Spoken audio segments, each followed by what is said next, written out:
We're here at the King's Arms with Dominic Hoey, also known as Tourettes. Welcome to the show. Thanks for having me. Cool. So when did you realise that you had skills as a wordsmith?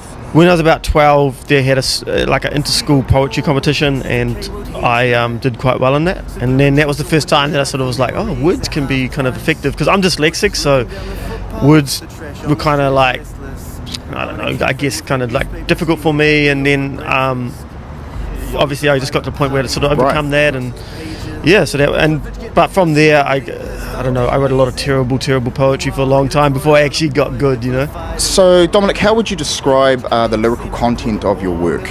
I guess it's sort of like, there's like the political stuff, there's the kind of like emotional, which I used to call love songs, but they're not always love songs, you know what I mean? It's just like that vulnerability, like because I guess, you know, when I was younger, like most people, you know, you're scared of that vulnerability, but as you get older you realise that it's kind of like an asset, really, you know what I mean? Especially as an artist, because it's sort of and a New Zealand male, there's two you know, as a rapper and a New Zealand male, there's two things that's really frowned upon, being vulnerable, and I guess, you know, 10 years ago, so I just was like, I'm gonna be vulnerable, because there's such power that comes from that. And then I guess there's also like the stuff that kind of, I guess that's more humorous, you know, so there's sort of the three tiers, and obviously there's crossover between them as well.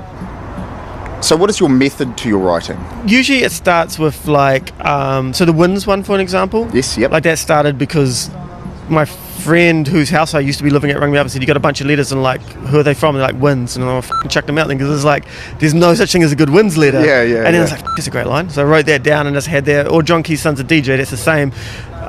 Like when you know, he became a DJ, that was all through the media, and I was like, really? Like, is that really what we're going to talk about? You know, like, I can't remember what was going on in the news, but there was a lot of serious happening.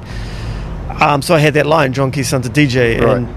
And from that, you kind of just force yourself to make something happen, you know? So not only are you a poet, an MC, and a musician, but you're also an author. What books have you penned to date? One was a collaboration with an artist called James Robinson. Right, okay. So with his art, which, if you can find that, you're really lucky, because there's a few hundred in circulation, but I don't know where they are now. We sold them all. Nice. There's another one called Party Tricks and Boring Secrets, which I did with an artist called Josh Solomon. Right.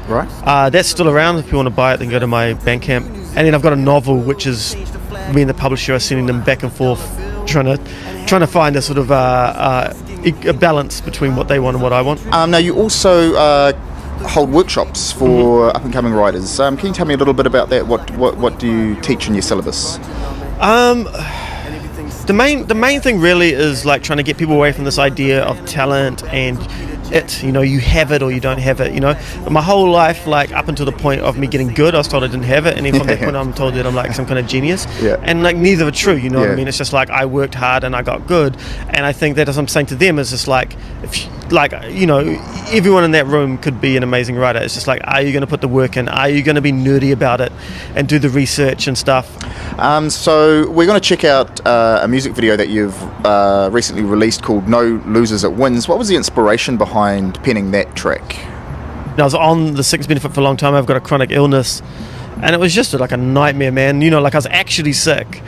Like, you know, and like having to go there and they're like, oh, you're not sick enough, and even though you got a doctor's certificate, and at one point I couldn't walk, like I had to be helped into there, and then the woman saying, I think you could get a job, can you use FPOS?